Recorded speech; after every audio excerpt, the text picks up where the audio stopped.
Yeah, you're now rocking with the most poppin' Knicks YouTube channel on the net. I am the objective fan, straight out of Kings County, New York City's finest. And you know the vibes, y'all. Welcome to another episode of This Week Inside the New York Knicks, episode 3, the 24-25 regular season edition. Man, oof. Sorry I couldn't do the show last week.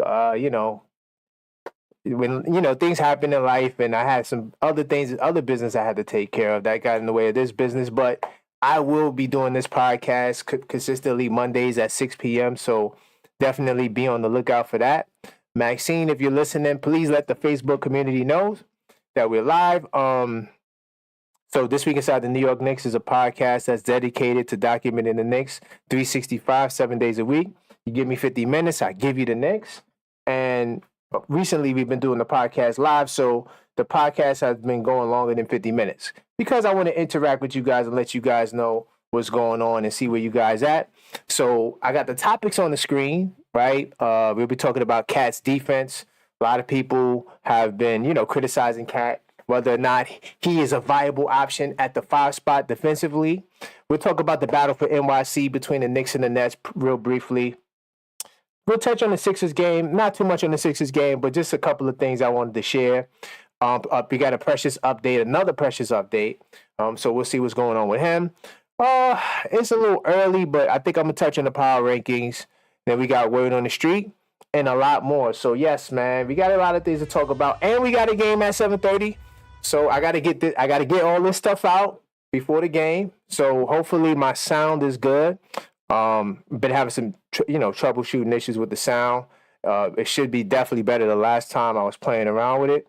And my levels look good. So I'm going to rock out with that. Now, my soundboard might be a little low, but just bear with me if you can. So, Maxine, if you're in the chat, let me know if there's anything I need to know. So, like I said, pretty much of an interesting week thus far in Knicks world, up and down. This season has been a roller coaster. I didn't cover the previous week before last week, but if I could just give a little quick brief summary, right? We had a situation where we were going up against some teams that we were better than and we should beat. So, we did beat Detroit, but then we lost to Houston and we lost to Atlanta, right? And so, but we beat Milwaukee, right? So, but not the best stretch of games, right? Definitely expecting more from this team, but it is early.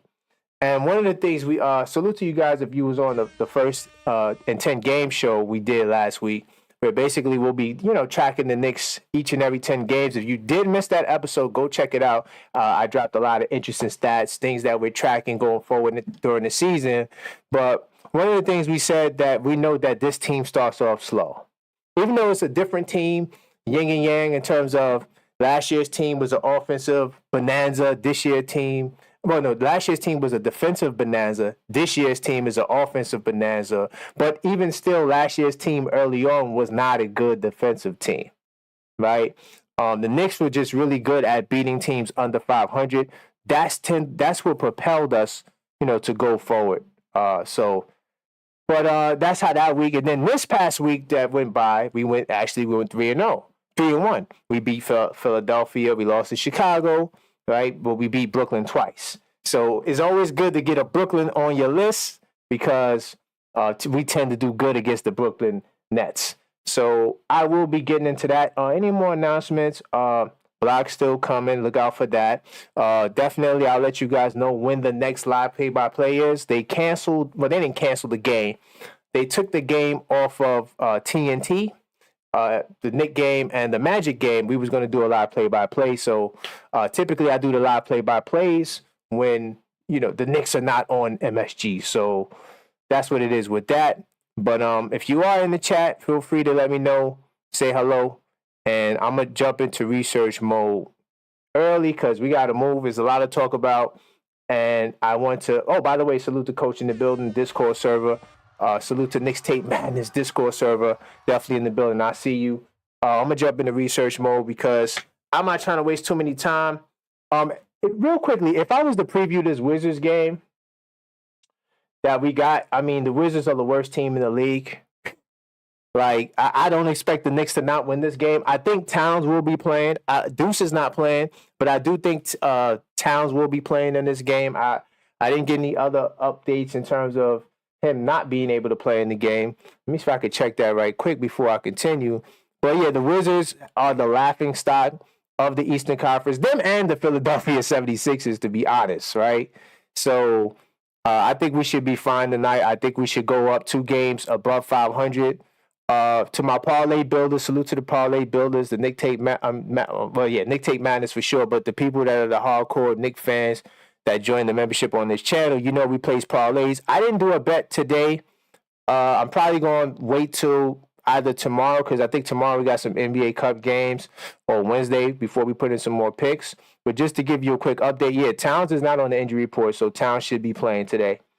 Salute to Maxine in the building, New York City. Salute to you. Maxine, how's the sound? Let me know. Should be good, though. I was making some tweaks. And sorry for my tardiness, but I will make up for it with a great show, okay?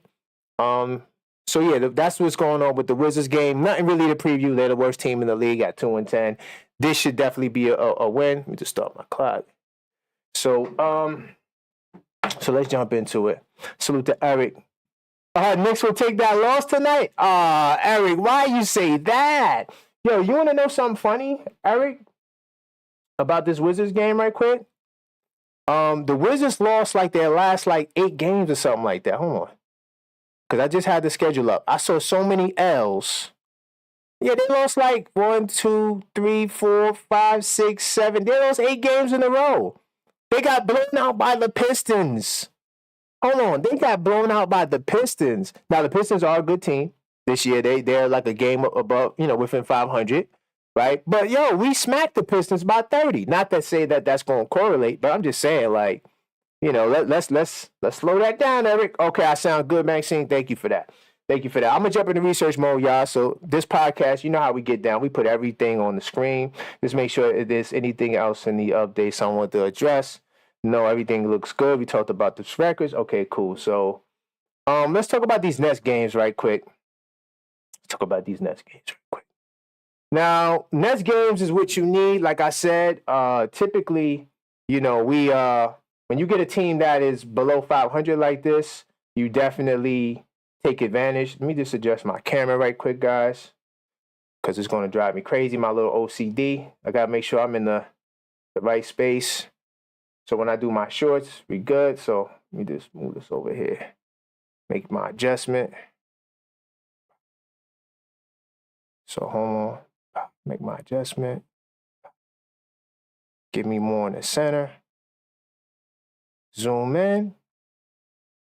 All right, we good to go. We are good to go. So I want to talk about this Nets game. The Nets actually were a good team coming into this series with us. They were a good team in close games. They were 3-5, I believe, in close games. And so I know that when you're going up, it's like football. When you're going up against a division rival, typically these teams, they hate you. So they're going to put all their energy and effort in. Hold on, let me mute this video in the background. Let me pause that. I don't want to get flagged. But anyway, so yeah, when you're going up against these teams in your division, especially a team that's a cross-team rival like the Brooklyn Nets, they hate you. They want to kill you. And so I knew these games were going to be tough games. And when I saw their record in close games, right, I saw a game against the Celtics where they fought hard. I mean, they wound up getting blown out. But they've been in some tough games where they were just competing and fighting to the end. They got a very scrappy team. They got a whole bunch of young guys. You know what I always say, right? Like the Pistons, for example. It's a team that is a collection of players, right? They're a collection of players. They're not a team just yet. Sorry, I gotta make one last adjustment because I don't like my corner like that. Hold on. Get this in the middle. Get this right. Slide over. Get this right. All right, cool. That's better. So yeah, they're a team that they're very scrappy. So they got a whole bunch of guys like Zaire Williams on their bench, right? He actually had a really good game. I watched the Nets. Because I try to watch not just the Knicks, right? I try to watch a lot of different teams. So that way, when I get on this mic, I know what I'm talking about. But Noah Clowney, Tyrese Martin had a good game. Keon Johnson, like if you don't watch the Nets, you won't have no idea who these guys are. These guys all are scrappy. And, of course, the starter is Dorian Finney-Smith. You already know what he brings to the table. Game 1 against the Nets, he almost had the little scuffle with OG Anunoby, right? Tough, scrappy defender. Cam Johnson, who's somebody who I like from North Carolina days. I always thought that he was a player. And, that would be a solid veteran in this league or a solid player in this league. Dennis Schroeder, right? Ben Simmons, oh, my God. Listen, I'm going to try to be nice, man. I don't yeah, I'm not going to come for the players on this show. But, yeah, Ben Simmons. Anyway, Cam Thomas. This game, he came off the 43-point game. But this game, the Knicks did a better job containing him. I felt like they did a good job helping on him and just trying to get the ball out of his hands. But the rest of these guys, right, Jalen Brunson, all these guys, they got going. And as far as the starting lineup for the Knicks, right, there's some storylines brewing, right? There's some storylines brewing. And people are trying to say that Brunson and Towns, not that there's a power struggle, but there's some incompatibility between the two. Because if you remember the last game against the Nets, and I got it right here. Wait, hold on. I got it right here. The last game against the Nets, Brunson had, 37 points, right? And, of course, that's without Towns. So people are looking at the last game, right? You see right here, 37 points and 7 assists and efficient from the field, 12 or 20, 10 or 12 from the line. They're like, wait a minute, maybe there's some issues between Brunson and Towns, who's the number one option. I actually was going to touch on that during Level-Headed Knicks talk. And a lot of people are making that estimation. I'm going to say this, right, as I go back to game 2. I don't think that there's an issue between Towns and Brunson. Let me just start off by saying that. I don't think that there's an issue between Towns and Brunson. I think it's more about compatibility, right? Right now, they're not about compatibility, more about not having enough time to really, work out the kinks because they play together. They run a lot of screen and roll action. 2-man. You know what my favorite screen and roll action between Brunson and Towns is when when Towns does the dribble handoff into the screen, right? And because there's so many crafty things they can do. And Towns is a good passer. So that's another thing, too. Let me see what Coach is talking about in the chat. Coach says that that's a trade chip. Pat-Man was our first rookie to be plus. And okay. I don't see an issue. I think they need time. Brunson needs time to get it right. Fact, yeah, that's what I'm saying, Coach, right? Salute the coach, by the way. New York City, salute the coach. He's in the Knicks Tape Madness Discord server. I'll talk a little bit more about that later. But, Coach always has some good point of views that, I always take heed to. Like, he was the one that put us on the Karl-Anthony Towns, right? A lot of us was like, no, we don't want Towns, right? We don't want Towns. But once the trade happened, see, I am the objective Knicks fans, right? Salute to the trolls, by the way. I like, not a New York City salute. I'm just going to give you air horns, right? I got some trolls out there that that be hating on me, right? Just be hating on me, right? And I got a guy talking about. He always asks if I'm the objective Knicks fan. I had to explain to him on the last show we did, the first 10 game show. I said that I am a fan of the name that's on the front of the jersey, not the back of the jersey. Anybody can go to make this team better because this right here, this Knicks, this orange and blue. Well, this is a black hat, but that orange and blue, man, I'm telling you. I ride hard for it. So that's what my concern is. Let me see if there's any other details I want to get into with game 2. They're now 5-2 against sub 500 teams, right? Which is good. That was the life force to our record last year. Last year we were 29-5 against teams that were below 500. So us sustaining a record like that will help us get into the 50-win club for sure, guaranteed, right? I talked about holding Cam Thomas down. Just making sure to try to get the ball out of his hands, not leaving Bridges on the island because, you know what? And we're going to talk about it in Flagship. If you just join the stream, I'm going to get there. This is This Week Inside the New York Knicks, episode 3. We got a bunch of topics we run now. But I'm going to say this, that no one man should be on the island, no matter how good this team is defensively. The Celtics don't play defense like that. When you watch the Celtics play, they help each other. There is no one man on the island, right? And they do a great job rotating. Knicks, we still got some work to do when it comes to that. But Brunson, while he did not shoot well, right? He shot as I put it on the screen, he shot 3 of 14, 0 of 5 from three-point land. Salute to the parlay builders. We will never pick Jalen Brunson to shoot threes.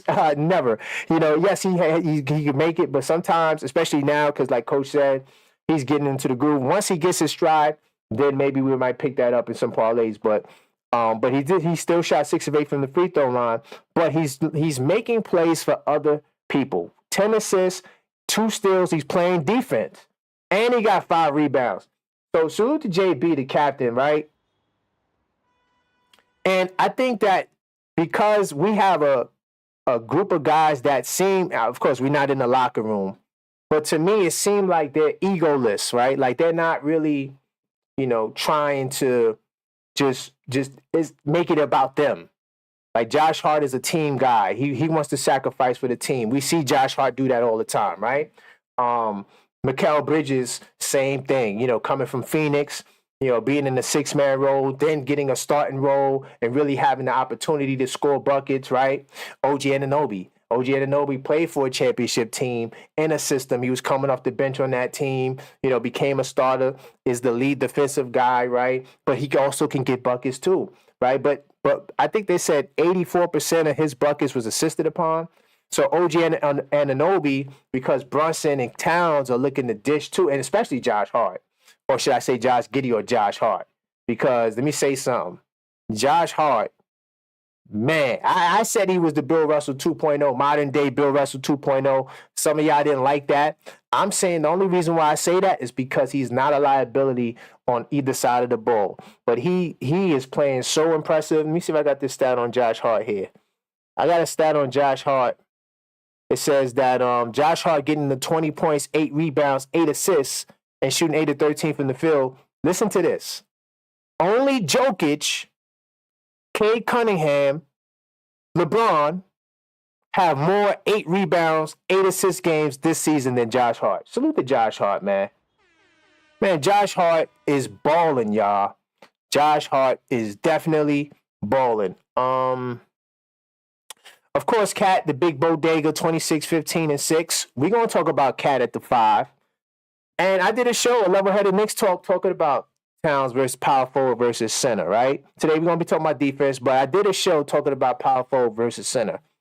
I told you guys, Karl-Anthony Towns at the 5 is a walking cheat code. No center can guard him because the overwhelming majority of 5s do not guard on the perimeter. In this case, the Nets didn't even have a 5 on their team. I don't think they had a guy over 6'9" in their rotation, right? When you look at all these guys, it's like guards down here, right? I'm not sure about this guy. He played 1 minute. I don't know who he is. Chi? Yeah, we're going to back out of that. But they ain't got a guy over 6'9" in their rotation. So what did Towns do? Okay, I could stand outside. I'm 1 for 3 from downtown. Or I could continue taking these guys and putting them in the basket. He shot 10 of 16 from the field, 5 of 5 from the free throw land. I mean, the man is bowling, not to mention the 11 defensive rebounds. He's amongst the leaders right now in defensive rebounds. Oh, well, we'll talk about that a little later. But Karl-Anthony Towns, to me, his advantages at the 5 is way more dynamic than at the 4. Because we saw what happens when Towns was at the 4 in Minnesota. I did a show on that. You want to hear more of that? Go check out that Level-Headed Knicks Talk episode. Make sure I check my clock. So we moving good. So this is game 1. Let me see if there's anything else. I do got some news here. Let me see. We talked about. Oh, we didn't talk about this though. Karl-Anthony Towns, he hurt his back, falling on the floor. Like we said, we checked the injury report, right? No, there was no other news, at least up to the point where I last checked the news talking about his back. I looked at the injury report. Deuce McBride is going to be out for tonight's game. Towns will be there. So I don't think the back is going to be an issue going further. So, Towns, I'm not worried about the back until we see something tonight, if he tweaks it tonight. Mikal Bridges looking good, right? I didn't talk about Bridges. So, yeah, Bridges looking good. I mean, he's still not really shooting well from three-point land, but that mid-range game, he's one of the best mid-range scorers in the league right now. What I want to see from Mikal Bridges is some more screen and roll action with he and Towns, because I think that if he can get some screen and roll action within the three-point line, because I know that's where he likes to attack, I think that it would be more beneficial for him going forward. But His defense was really good. He got his get back. He got his get back on Bridges, right? So in this, and of course, game one, I'm not gonna spend too much time here. Game one was the Cam Thomas show, right? I remember when he and Quickly came out the draft, because if I could remember, Quickly came out like the 23rd pick, and then he was like the 24th pick. And I remember when they were showing Cam Thomas highlights, and I was like, yo, this kid, yo, he was just a flat out scorer. And I told my boy who was a Net fan, I said, yo, this kid Cam Thomas, he's just gonna jack him up, right? He ain't gonna pass the ball, right? By the way, if you just checked in, this is This Week Inside the New York Knicks, episode 3. Be sure to hit that subscribe button if you're not subscribed, right? Hit that like button, and tell a friend you're now rocking with the most popular Knicks YouTube channel on the net. So, this game was the Cam Thomas show, but once again, Cam Thomas to me is not really somebody who is that great of a team guy. Like, he's just a rogue assassin. I'm going to tell you the place where Cam Thomas would be great. If he went to Golden State to play with Steph and them and Green and learn structure and learn how to get his buckets in the flow of a team, he can be an all-star, potentially all-NBA caliber player. His defense is not that bad, but it's not that good either. So, yeah, this game was just the Cam Thomas show, and then the other guys tried to chip in. But the key thing about this game was we blew a 22-point lead, right? And, they came back, and then we wound up winning with a narrow margin, which was kind of crazy. Towns didn't play this game, but Brunson, he hit the key shot, right? Josh Hart with those late-minute fouls, I mean, always tough. Let me see what else from this game. And then Josh Hart joked about Mikal Bridges. He got traded for 5 12th graders. But we don't know who these 12th graders are going to be. And also, this game winner from Brunson was definitely a major retribution for him. This is the moment that they needed from him, because he had a moment where he missed the shot against the Bulls. That Bulls game, man, that was pretty sad. That was definitely pretty sad. Anything else from this game? So I covered the first 2 games. Let me see what else.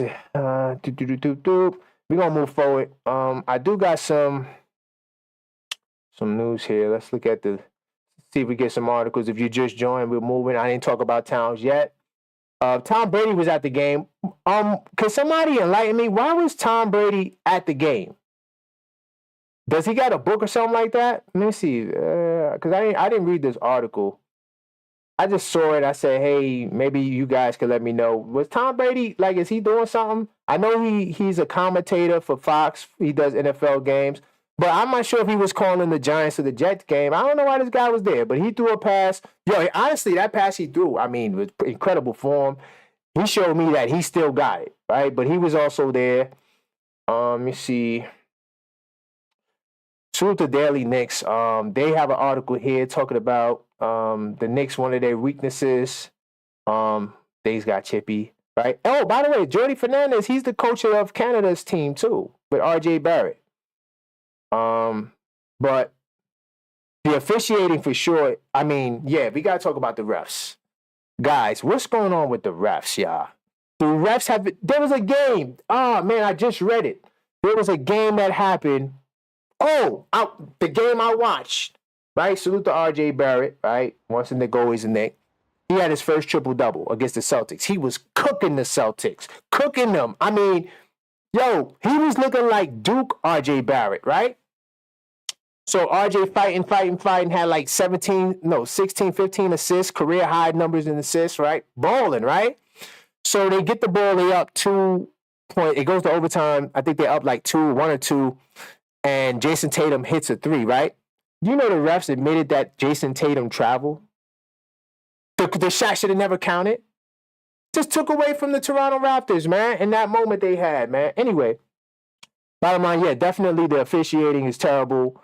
Maybe it's early for them, but yeah, that's what this article is about. It's talking about the officiating. Let me move forward.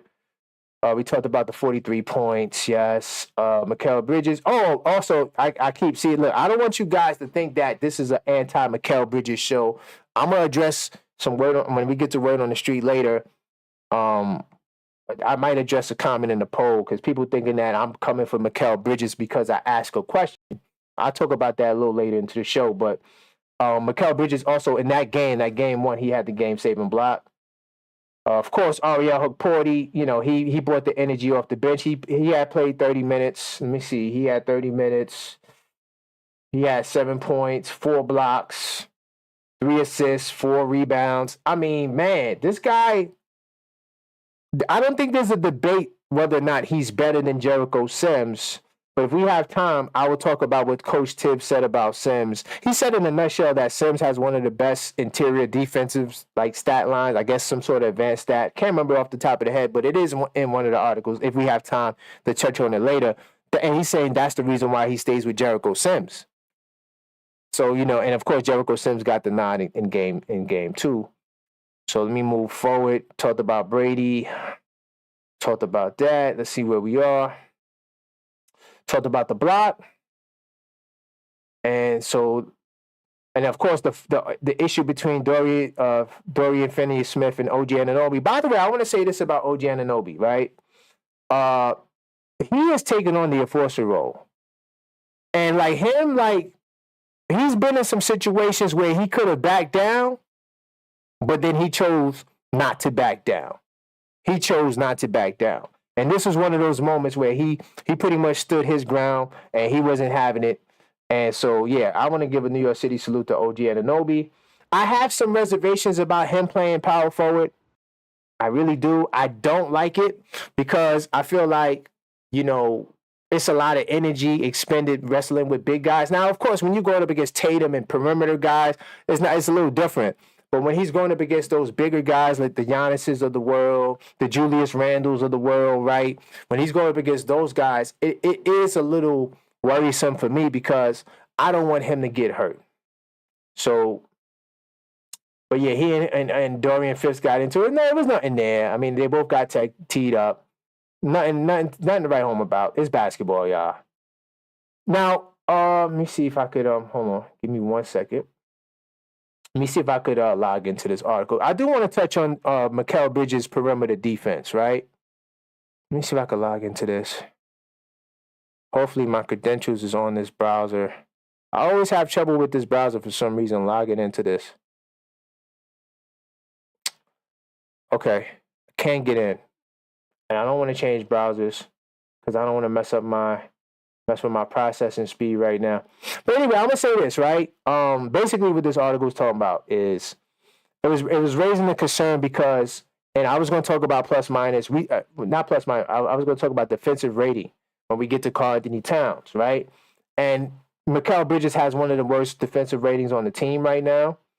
And all this article was summing up was that the reason why his rating is low is because he's guarding the opposing team's best guards, right? And it's saying that, this issue is a team issue.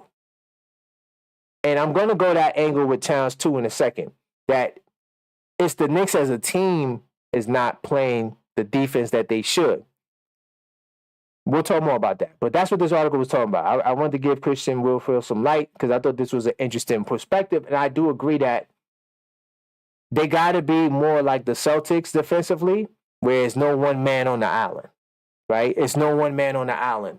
You got to give these guys help. The way they did, the best example is how they defended Cam Thomas this last game, right? Josh Hart running like 90 feet to try to keep up with Cam Thomas because Cam Thomas, was able to get the ball. And like that level of initiative is what you're going to need. Right, from these Knicks defensively, it's not Mikal Bridges' fault himself. So to the people who think that I don't like Mikal Bridges, okay, I'm saying that for you. Okay, let me move forward. We can talk a little bit about the NBA Cup. Not this article. Let me see. I got another one talking about the Cup. Hold on. See if I got it. Okay, cool. This is the uniforms. Nah, I don't care about the uniform. How do you guys feel about the uniforms, though? How do you guys feel? I'm gonna kick on the Knicks uniform. I mean, for me personally, I don't really care about stuff like this. I'm not really a uniform guy. You know, I'm more of a hat guy. I think it's cool. Oh, you know what? I would cop these. Right, here's some of the jerseys here. Right, maybe I'll create a Liz link for these. But yeah, they're all right. They tight. I like the New York, the way they got the New York. You know, kind of like the two different fonts over each other. I kind of like that. That's kind of cool. What do you guys think about this? In terms of, I was going to get to the standings. So let me see if I can pull that up. I want to also talk about the NBA Cup standings. Right now, we're 2-0. Let me see if I could get that for you guys right quick. Thought I had it, but hold on. 2 seconds. Right now, we're in a commanding position. Our next NBA Cup game will be against the Charlotte Hornets. That's a winnable game, even though the Charlotte Hornets haven't been that bad.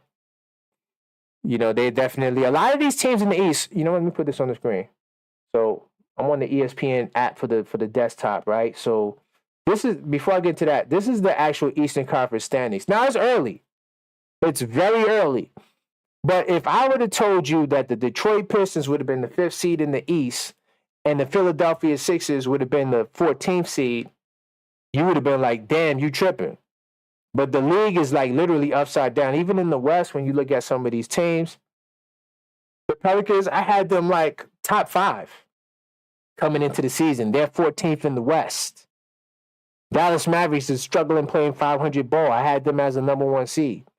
So yeah, this league is kind of like, is upside down right now. Still early, but I think some of these teams are legit. But here's the NBA Cup standings right now. As you know, you got to win. It's the race to 4 games. The team that wins 4 games automatically advance. But if you go 3-1 and you don't win your cup, Group A, like we're in Group A right now, so we're battling with the Magic, right? And it will probably go down to them, to us in the Magic. But the goal is for us to win out. If we could beat everybody in our group, we'll move forward and we'll advance and we'll get one of the top spots. But if we don't, let's say we get the second best record, we fall 3-1, it then goes by differential, right?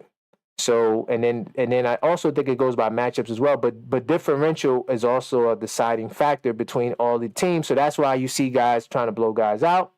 So that's where we are with the NBA Cup. See what happens, man. I mean, clearly you can see like some of the top teams in the league, they're not really valuing the NBA Cup like that. Like the Denver Nuggets, Jokic actually shot out the game. That was the NBA Cup game. Who else? Well, Sacramento, they definitely was playing hard.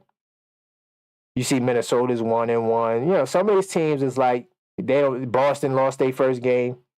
So to Atlanta, that was crazy. Boston honestly hasn't been as dominant. I mean, they are dominant. But they haven't been as dominant as you would think they would be. Like, they're 11-3, but they've been in some close battles, yo. I mean, they've been in some close battles with sub-500 teams. And I'm like, whoa. Because Boston, they're shooting 53s a game. And if that 3-ball ain't falling, you know, Boston is vulnerable, if you ask me. So I'm going to move forward, moving fast, trying to get us to the game. I'm going to get to flagship in a second. We're going to talk about Towns and his defense, if that's why you're here. Let me see where we at. Going through my notes, making sure we don't miss anything. We talked about the NBA Cup. We could talk about Precious Achiuwa. So first off, New York City salute to Precious Achiuwa. And I'm going to say this, right? I'm not trying to stir up no controversy, but I am trying to figure out why isn't... Oh, no, this is the wrong... Hold on. No, let's jump into this right quick, though, too. Let's talk about this. This is the Roommates podcast, right? And I'm getting all types of alerts right now for the game and stuff like that. Let me see some. Okay, boom. So, look. So, the Roommates podcast, right? Rick Brunson, he broke his silence talk about what happened with Donte. Once again, I'm going to give a New York City salute to me because I called this out. How many of you guys saw the Roommates podcast? Interesting podcast. Definitely watch this episode if you want to learn a little bit more about Jalen Brunson. Yeah, they shared some of the stories that we already knew, but you really got an insight to see like Rick Brunson's story. Him traveling around, ups and downs. Going from an NBA player to becoming a substitute teacher. Definitely interesting stuff there. Good stuff there. You definitely learn some things about Jalen Brunson. And you know what? Before I get up into this, I do want to talk to you guys real briefly about the cap. Since we're talking about the Brunsons, I want you guys to take a chance to go to the shop.theobjectiveknicksfans.com and copy the new Captain 11 hoodies, man. I'm still working on YouTube right now, trying to get my merch on the YouTube channel. Don't know what's going on. It should have been on there, but definitely check out shop.theobjectiveknicksfan.com to copy you some Jalen Brunson, New York City inspired Captain 11 merch to honor the captain. He's definitely have some offensive struggles, but to me, him, playing defense, getting guys involved, he is definitely embracing this captain role, giving the light to Karl-Anthony Towns. He said that I'm going to give Karl-Anthony Towns the shot, and that's what the captain's got to do, whatever's best for the team. So definitely cop your Captain 11 hoodie. By the way, this is my favorite one right here. Still trying to get the site on the YouTube channel, or at least the merch on the YouTube channel. So once I get that done, you guys will see it on the channel. But definitely, cop yourself, the Captain 11 merchandise, and support the channel. It would help the channel, and it's fire. So, and I got more coming. I just got to figure out this YouTube stuff. So let me jump back into where we was at. Hold on, let me see if I got it right here. So yeah, so Rick Brunson, he breaks his silence as to what happened. Once again, I'm gonna salute me because I said this. How many of you guys, of course, you remember the Donte yelling at Rick Brunson back and forth and, talking at the line, this is what happens when they let you get in charge, right? And listen, and Brunson said, first of all, as you know, he's a family man. He thought it was blown out of proportion, but we could have handled it, or how we could have handled it in a better way. But I know you, I know him, I know Mikal Bridges, I know where you guys come from. I just want to make sure we acted accordingly. So Rick Brunson was looking at this like an OG. Like, there may have been some things that Donte has said or how he was carrying himself during the game. But I told you guys that. I said, look, I'm a hooper, bro. We talk smack. Bro, you can't go to a Brooklyn park. You cannot go to a Brooklyn park and don't expect these guys to talk smack. That's just what we do. So at the end of the day, that's all it was. And then what I like about it was he said that they rectified it. Literally, the next day they got on the phone, made amends. And guess what he said? He said, this is what Rick Brunson said. We good, man. Donte will be at Thanksgiving dinner. Salute to the men handling it like men. New York City salutes to Brunson and Donte. He going to be, at Thanksgiving dinner. And, salute to that, man. So I was happy to see that. And I said that I don't think that it was going to be a big deal, right? I really don't see it being a big deal. So also, like anything else from the Roommate Podcast, like I said, you're going to learn more about Brunson and his upbringing and, how his dad, reared him, he said some valuable jewels about, giving Brunson the cheat code or the information for him to make it to the next level. Just like real grown man fatherhood stuff. And I think it was a great show. They talked about the sister a little bit more. Yeah, it's something to check out. It's definitely something to check out.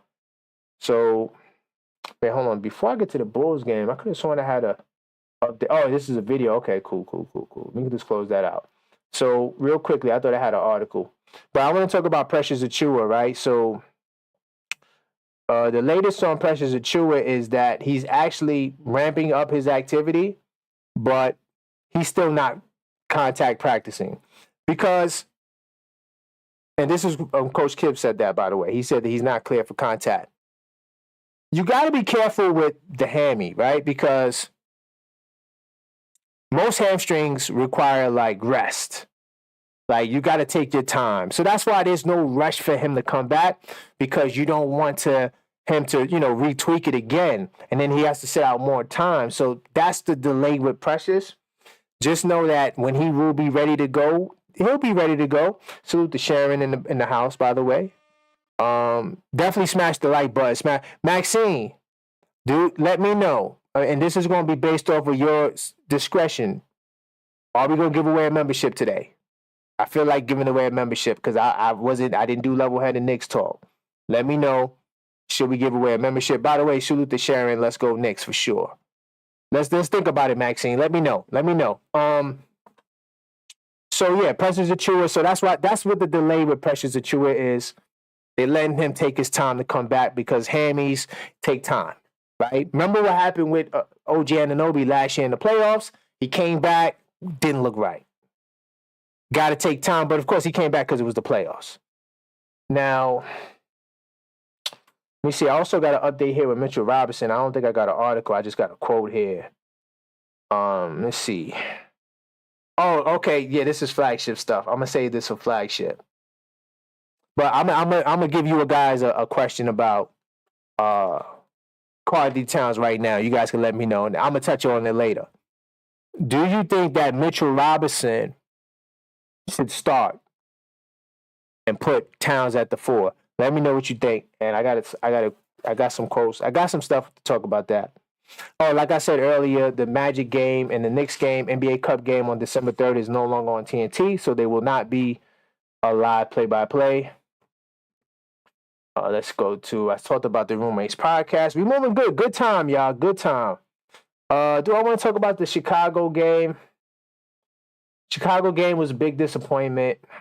I mean, we blew a 22-point lead. Chicago came back. I'm gonna say this, and I don't think I did a short on this because I do the shorts, breaking down the games.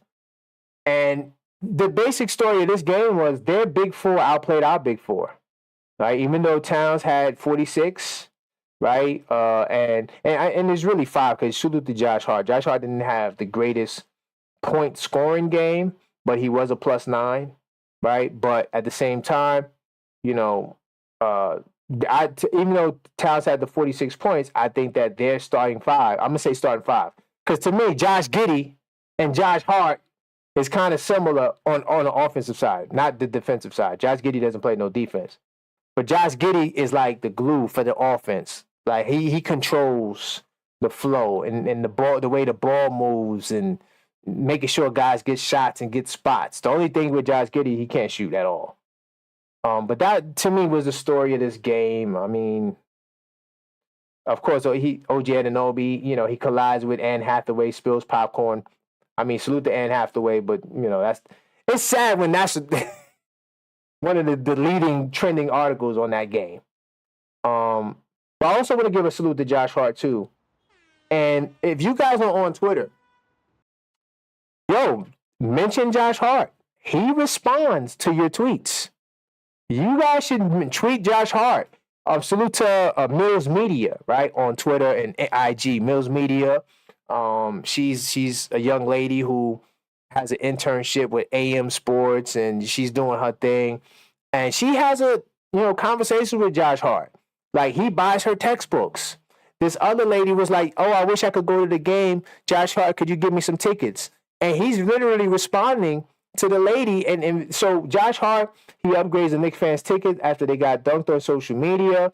There was a guy on social media. He had some nosebleed seats. I'm not sure they got it in the article. He took a picture, and people were making fun of him. So Josh Hart got wind of it, sent him a private message, and sent him the tickets. Salute to Josh Hart, man. Josh Hart is, I tell you what, man. He's going to be beloved. When it's all said and done for Josh Hart, the New York fans and everybody, for sure. Let me see what Maxine's talking about. Let's get the chat members to 50. Let me chat up to 50 members, and we'll see about that. All right, we'll see. Let's try to hit the likes, y'all. Let's try to get the chat numbers up. Because Maxine, she's calling the shots. She is the executive producer. Let me see, Coach. Sar says I think he should eventually start. Okay, Coach. We're gonna talk about that in a second. I want to get some of this other stuff out before I get to flagship. How are we on time? We got about 25 minutes because I don't want to, because the game time is on. I know some of you guys want to watch MSG, so I'm gonna ramp this up pretty quick. Also in this game, there was some free throws missed, and salute to Karl-Anthony Towns. He was working on his free throws after the game, even though he was injured and didn't play the next game. You know what? We jumping in flagship right now. We're gonna jump in the flagship right now. Let's jump in the flagship. Let me see. So I wanna talk about Towns, right? And defense. Because Coach said it all. Coach says that he thinks that Mitchell Robinson should start eventually. Okay. Now, salute to some of you guys that have been rocking with me each and every week, right? I am somebody who never liked this starting lineup. I never liked this starting lineup. I said that Precious Achiuwa should start. So that was always my take. I also said that Ariel should be the backup center, right? I said that Ariel should come off the bench until Mitchell Robinson gets back, right? So Precious starts. I know Precious is hurt. I'm just saying what I wanted before the season started. Once the season started and Sims is rolling, it's counterproductive to think that or to take Sims out of the rotation like 2 weeks ago. 2 weeks ago, I was like, yo, give Sims time. But because Tibbs gave us a tease and he said, yo, Ariel played 30 minutes, and we saw what Ariel did with minutes, it's hard to unsee that. So I felt like the time was now to make that move, right? So I gave Sims time, right? But I think now is the time to get Sims out of the lineup. So a lot of you guys are worried about defense. And I'm mad I don't got the article up here. There's a Clutch Points article, but I can summarize it because, I'm a very good reader and I remember stuff. So Clutch Points was the first article to highlight, or they saw somebody. So somebody, can't remember who the originator was. I just saw it on Clutch Points. Brought out the fact that when the Knicks was like around, they were around 4-5. So a couple of games ago, Karl-Anthony Towns was giving away 91% of, people who were attacking the basket. They were scoring at a 91% clips over Karl-Anthony Towns at the basket, right? So that was this whole, and that to me what started this whole push. Even before that, there's a push that, Towns is a power forward. I'm going to say off rip, y'all, Towns is he's a better defender than you think he is. One, I'm going to start with saying that. He's a better defender than what you think he is, because you're going by that number, right? So salute to all you smart Knicks fans that actually saw that. But then you're also going by, he don't get enough blocks. He don't get enough blocks. Okay, we're going to see what the value is of blocks. But I'm going to start here. I'm going to start with, let me see what this is. This is a Bleacher Report, right? So I got a Bleacher Report article here.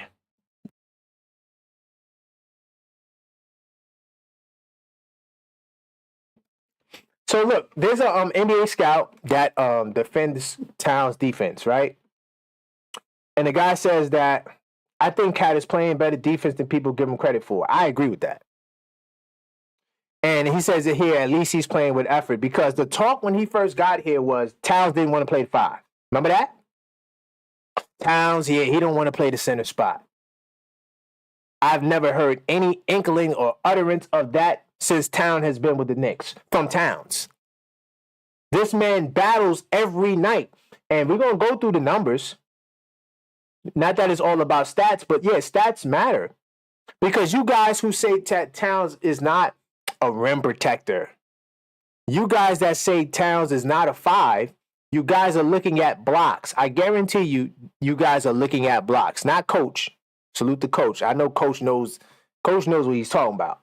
But a lot of you other guys are looking at the fact that he don't get enough blocks. But what about defensive rating? What stat do you value more? Defensive rating or blocks? I want to know that. What stat is more? What stat you think tells you more? And by the way, I'm not the advanced stat guy. I'm not the advanced stat guy. I don't like advanced stats. Right?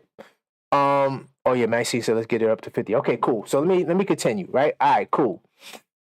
So look, the Wolves had the number 1 defense with Towns playing big minutes last year. They gave the Knicks the answers to the test already. So this guy, even though I'm using this guy as a source, he's saying that he still thinks that Towns should go to the 4. Okay? And honestly, I will say that if Towns went to the 4 and Mitchell Robinson was at the 5, the defense will be better. But your offense will also take a hit. So yeah, your defense gets better, and I'm gonna show you why your defense gets better. But your offense takes a hit. When the Knicks did this trade, they traded for a center. I know some of you guys don't want to hear it. But when the Knicks made the trade, they traded for a center, not a power forward. I said that the Knicks would have lost the trade if they would have traded for Towns to play power forward, when, in my opinion, Julius Randle is a better power forward than Towns. If you wanted a power forward, you had one in Randle. Why would you trade Julius Randle, who is a power forward, for Towns? That to me doesn't make any sense. They made the trade for a center. Okay, cool. So look, so now I'm gonna show you guys something. I'm just gonna go for the fences, right? By the way, we pulled this list here, right? This is the list of the top NBA defensive players based off defensive rating. And I am not the number one advanced stat guy. I'm not somebody that likes them, because most of them you can skew them to make whatever point you want. But there's no Nick in the top 25. But if you look at this list, some of our ops have multiple guys. Okay, look, all right, the Celtics, right? They got Tatum, right? The Cavs, they got Evan Mobley and Allen, right? Okay, cool. The Magic, they got Franz Wagner up here. Okay? So some of our ops in the East, teams that we got to see, Tobias Harris is up here. Oh, my God. Anyway, bottom line is this, right? Okay, cool. So I'm gonna hop off this number. I want to go to centers. All right? So we're looking at defensive rating now. Since you guys want to look at blocks, I want to look at defensive rating. And you know what? Before I even jump into that, I don't want to pull this. No, I want to pull this up. Bam. So this is a little article here, right, that describes what defensive rating is, because I feel like some of you guys may not know. So I want to educate the guys that may not know. Defensive rating is a basketball stat that estimates the number of points a player allows per 100 possessions. I'm going to rewind it. It's a stat that estimates the number of points a player allows per 100 possessions while they're on the court. It's primarily used to evaluate players' defensive performance. The calculation incorporates team defensive performance, individual contributions, steals, blocks. So blocks is in here. Defensive rebounds, which is a part of defense, and opponent behavior. Key factors in determining defensive rating: team defensive stats, points allowed by a team by the players on the floor, right? And that goes for teams, rebounds, steals, and blocks, opponent shooting percentages. So it's all encompassing, right? Individual defensive contributions, steals, blocks, defensive rebounds recorded by a player, and then the opponent's offensive stats, right? So now looking at defensive rating, right? This is a good metric to me to analyze the effectiveness of a defensive player. Is it the end all be all? No. And to me, no advanced stat is, right? But you got to take it with what it gives you. But I mean, here's what it looks at: defensive stops, right? Now, look, why is it useful? It's a holistic measurement. It combines individual stats with team performance. That's why I like it. And it's a comparative tool. It allows comparison across players to identify defensive effectiveness. Now, here's the limitations. Team dependency. Individual ratings can be skewed by the overall quality of team's defense. A la Rudy Gobert. By the way, this is Rudy Gobert. Let me see if I got it right here. This is Rudy Gobert in 2024. This is why he won Defensive Player of the Year. He has the best defensive rating. Oh, there's another guy on this list, Towns, power forward. For my power forward people, Karl-Anthony Towns' defensive rating was high. But let's also factor into the equation that the Minnesota Timberwolves had the best defense in the league. Let's not forget to add that fact. Okay, cool. But that's why Rudy Gobert won the award, because defense is such a neglected side of the spectrum that all people mostly use is block steals, but defensive rating is better because it encompasses all of that. So yeah, the team dependency, if you're on the number one team and you got the soft matchups, your defensive rating is going to be high. Context missing. It doesn't account for the matchup difficulty. Hello.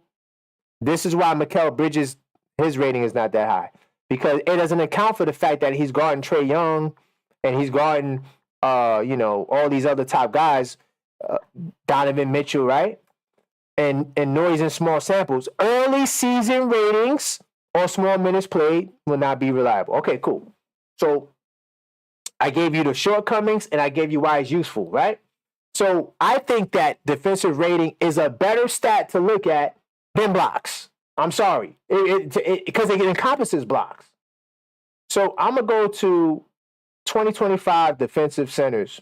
These are all the top defensive rating bigs in the league. And I know our brother, we can both scroll up so you can see him. Our brother, Karl-Anthony Towns, New York City salute, is top 10. But objective fan, why you say he's top 10? He's 11. Because they have a power forward on the list. His name is Jaren Jackson. Jaren Jackson's not playing the 5. Jaren Jackson's playing the 4. So if I'm looking at for a list of centers, guys that play the 5, then Towns is top 10 in defensive rating in the league. How many of you guys knew that about Karl-Anthony Towns? So all the people that saying Karl-Anthony Towns' defense is not that good, how many of you guys knew that he was top 10 in defensive rating? Maxine, let me know how you feeling about these memberships. Then you got, so Alfred Sengun is at the top. And Houston does play really good defense as a unit. But you got Jaren Jackson, he's a 4. Allen Mobley, we know the Cavs is number 1 in the league. Jokic is up there. Maybe we need to reevaluate Nikola Jokic, and his defense is early in the season, but his rating is high. Why? Because he's a really good defensive rebounder, right? Rebounds per game, 12. They don't got the defensive side. Okay, they showing total rebounds. But typically defensive rebounds is the reason why that's part of the reason why he's high up there. Because defensive rebounds is a part of defense.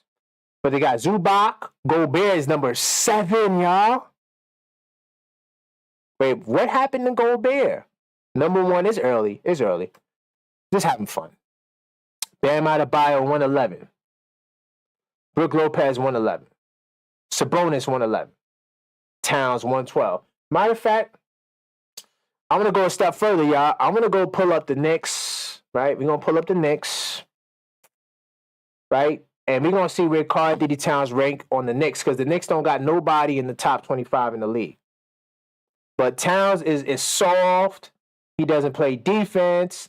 He's not good defensively because he doesn't get blocks. And to me, people who are talking about blocks as a defensive metric, you guys don't watch enough basketball, or you guys don't understand basketball. You guys don't understand basketball. So I'm going to pull up the Knicks rating. Okay, cool. So look, this is the worst defensive rating. I'm going to go to the best. So right now, Ariel and Towns. Now, Ariel has only played 6 games, and he's only played 62 minutes. So Ariel doesn't really count. Karl-Anthony Towns has the best defensive rating on the team. Hands down. Our other 2 best defensive guys, OG, he's among the top, 116. Mikal, this is what the other article was talking about, 118. But the problem with, like I said, plus minus, is that it doesn't account for Mikal's guarding the best players in the league every night. It's hard to have a high defensive rating when your team is not that good defensively and you're guarding the best player. It just brings your rating down. Point being, period, is Karl-Anthony Towns is among the best. Well, he has the best rating on the team of players that's playing significant minutes in the rotation. So I'm gonna tell you what my thing is, right? I'm gonna tell you what my thing is. What my thoughts is. And some of you guys may not like it. I think the starting lineup is the lineup we should keep. And the reason why I'm saying that now is because offensively, it's a cheat code. Do you know the power it is to have a lineup where all 5 guys can score double digits? Cleveland doesn't have that, right? Maybe not until Strus comes back. I'm not sure what Strus averages, but Cleveland don't got the starting 5 that gives you double digits every night. Not with Okoro, not with Dean Wade. Those guys are not giving you 10-plus points a night. Not even just 10 points, but 10-plus points. Let me see what Maxine's saying. We're not giving away a membership till we get 50 people. Okay, Maxine. Okay, all right. I was trying to be generous, Maxine. Okay, all right. Cool. So we'll see what happens with the membership. But the cheat code. Let me go back to Knicks basketball reference. Right. The reason why. And I got it right here above my head. You see this? Number 3 in offensive rating? See that? I understand the 21.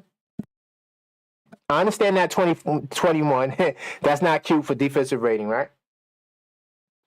But if the reason why we're so high is because we literally got a starting 5 of guys that all can put up 20 when you need them. Now, the issue has been on the defensive end.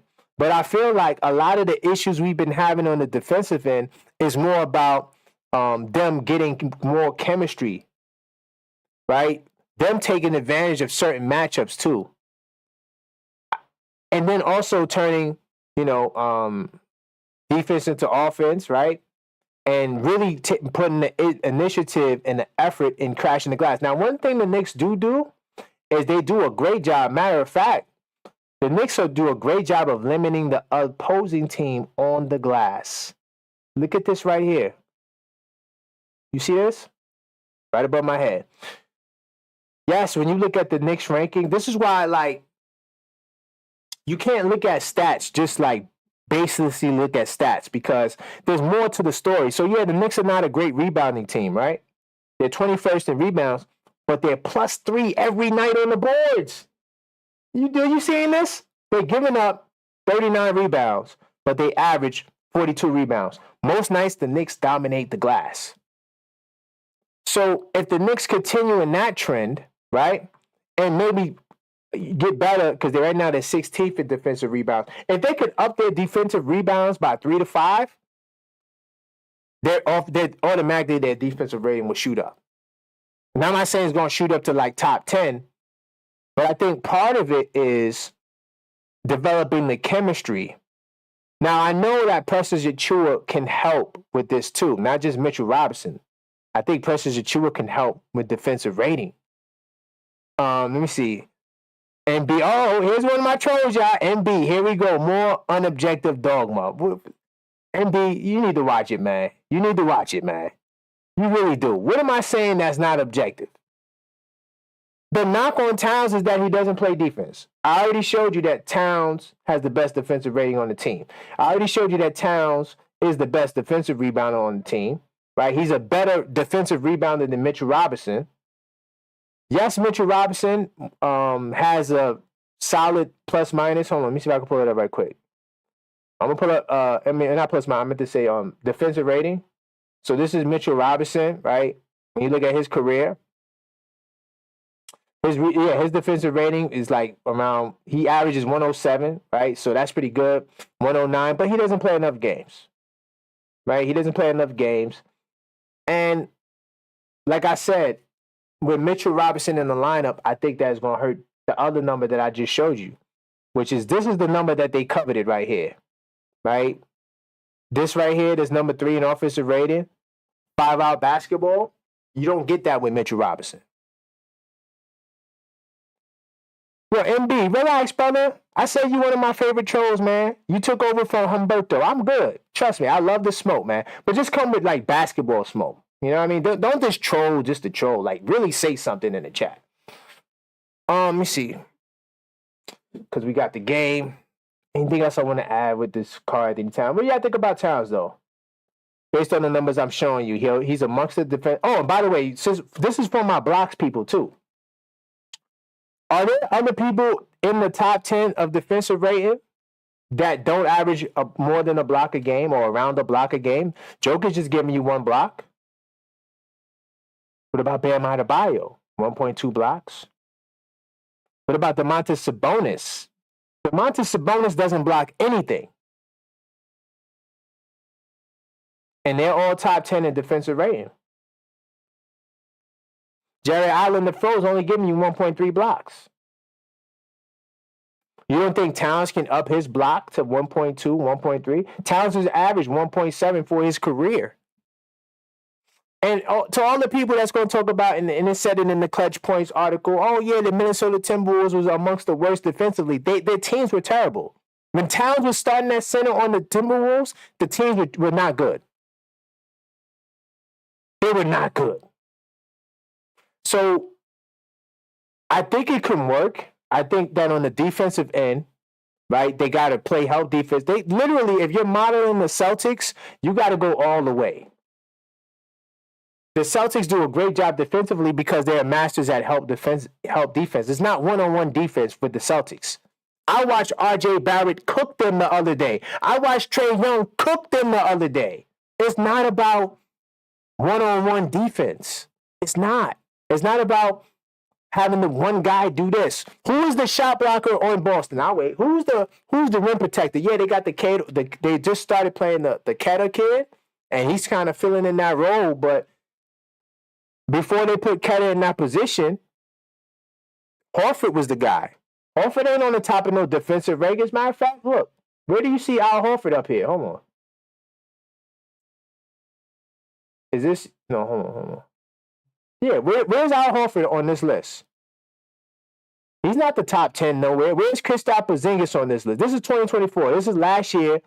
Rudy Gobert, right? I see Towns on the list. But where is all these other guys from the contending teams that are in the top? Where's Dallas? Where's Lively and where are these guys at?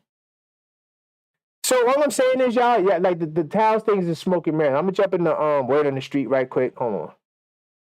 Let me jump out of research mode because I might have to log into my account, and then we're gonna wrap up because we got the game in 10 minutes. So I'm gonna do word on the street real quickly. Hopefully, no, next thing, let MB go. He's good. Let him go. Let him troll.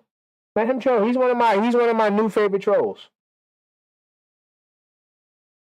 What would the internet be without the trolls? So I'm gonna do a couple polls and then we're gonna get up out of here.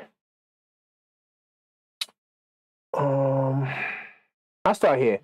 After 9 games into the season, Knicks have notable weaknesses that need to be addressed. What's the most important change that could help the Knicks improve significantly? We got 195 votes. I'm gonna say definitely defense. 83% of Knicks fans say defense. 10% say rebounds. And 4% say free throws. By the way, did we go up in free throws? Because we were struggling in free throws. Hold on. Just make sure. This is Mitchell Robinson. Hold on. Did the Knicks go up in free throw percentage? Scroll up. I'm curious to see that. Nah, we still. I mean, we don't take enough free throws. Hold on. What was it? Was it free throws? Or am I bugging? What was it? Yeah, more free throws. Yeah, nah, we don't take no free throws. All right, cool. So let me let's scroll up. So we are more than 10 games to the season at this point. Do you think the Knicks are better or worse than they were last year? We talked about this on that show last week, the first 10. And I feel like they're on the same level, right? 226 votes, 22% say they're on the same level right now. But I think they have the potential to be better than last year. But right now, I mean, you know, that Knick team last year went on a crazy 8-2 game run. 39% say they are worse than last year. And wow, so 39% of Knicks fans think this team is worse. Wow, 24% say they're better. So, okay. So about half and half that think we're on the same level or worse. And then 14% say they don't know. Should the Knicks consider benching Bridges? Now, hey, I'm gonna spend a little time on this. Should the Knicks consider benching Bridges to improve the lineup once Precious returns and is fully acclimated? 241 votes, right? And so I'm gonna say it's too early to tell. Though honestly, I was kind of leaning towards the side that was saying maybe we should consider him to come off the bench, especially if you guys say you want Mitchell Robinson or Precious Achiuwa. I think that what Josh Hart is doing is the Josh Giddey effect. You know, he gets the offense together. I remember there was a play, I think it was the Bulls game, right? So in the Bulls game, when the Bulls were trapping and pressing hard and it led to a turnover, Josh Hart was, covered. Brunson was covered. They had an issue getting the ball in. By the time they got the ball in, it led to a turnover. And all I see is Mikal Bridges running back there. Like, dude, it's like if you're going to be a two guard, you got to be a two guard. And I think that that's part of the issue for me with Mikal is like, it looks like he's more comfortable playing offensively as a three than a two because he doesn't initiate no offense from top of the key. All of Mikal Bridges' offense is either, he's getting hit in the paint, he could post up mid-post. He's a master at that. I want to see more of that from Mikal. But I also want to see him coming off screens. I want to see him coming off screens more with the ball in his hand, not off the ball. I want to see him coming off screens, right? I'm talking about from like 15 to 20 feet out because that's where he likes to operate, and just come off the screen and create some offense for himself. I think he'll have more opportunity to do that on the bench too. So I'm going to say it's too early to tell, but I don't think Josh Hart belongs on the bench. I'm just going to say that going forward. I don't think Josh Hart belongs on the bench. I'm sorry, he does way too much.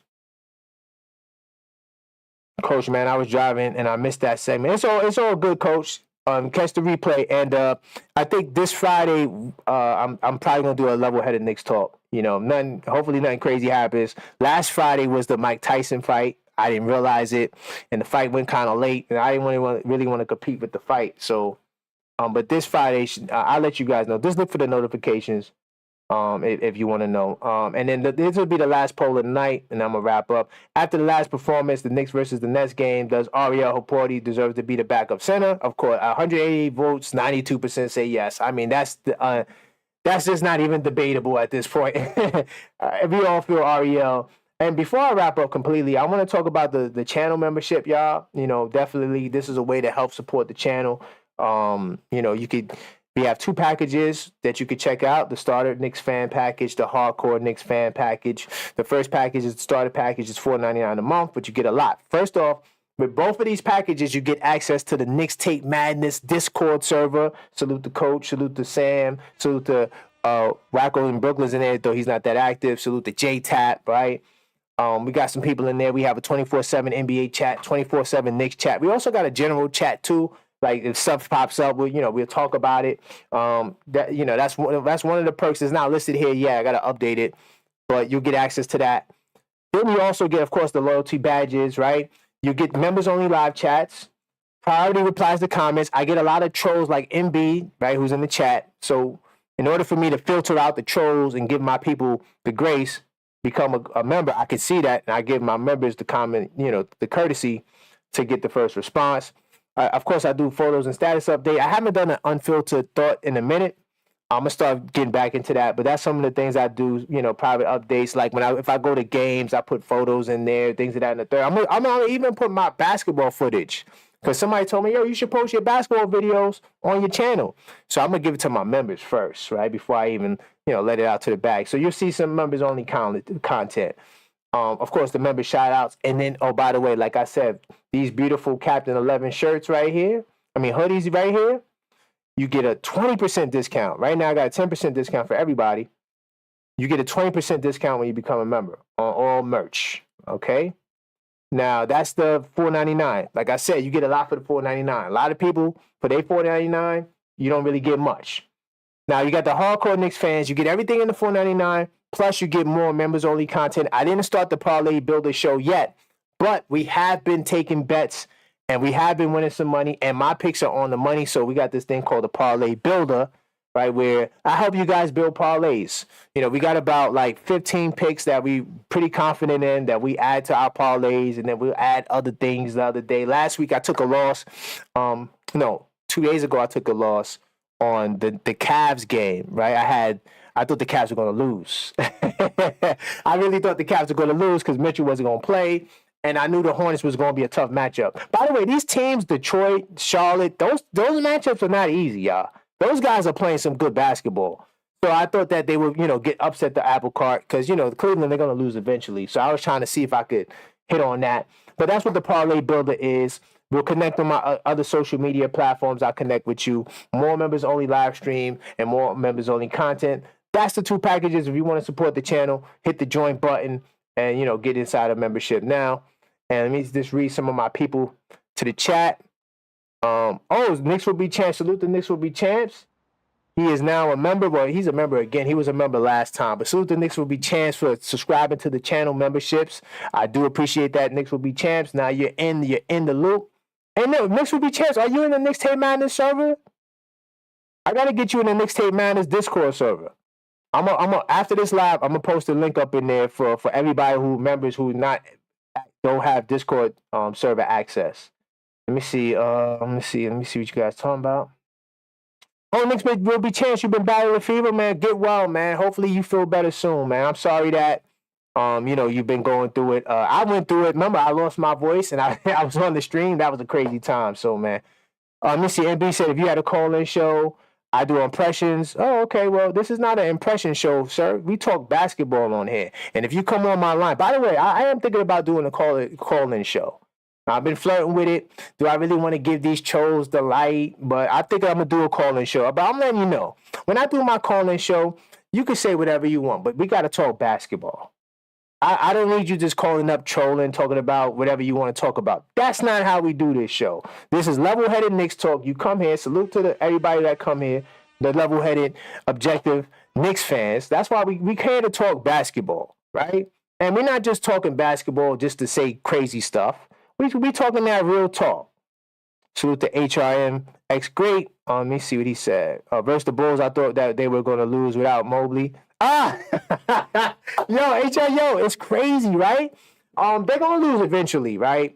I think they're going to beat the Celtics, though, right? I think they play the Celtics tomorrow, NBA Cup game. I think they're going to win that game. I don't think the Celtics care about the Cup like that.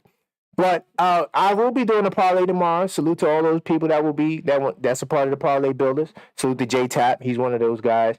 I think we'll see what we do with that. I don't know. I feel like they're gonna beat the Celtics though, because I think Mitchell probably will play that game. Let me see. Nick P says, "Salute guys. No more easy games." Well, tonight is the last easy game. We'll see what happens. This is definitely a win for me tonight. If I was doing a parlay, yeah, we was taking the Knicks tonight. Let me see. Knicks best defensive rebounding in the NBA. I'll take that. Yo, Sam, I'm gonna say this, right? The Knicks. It's not that they're the best.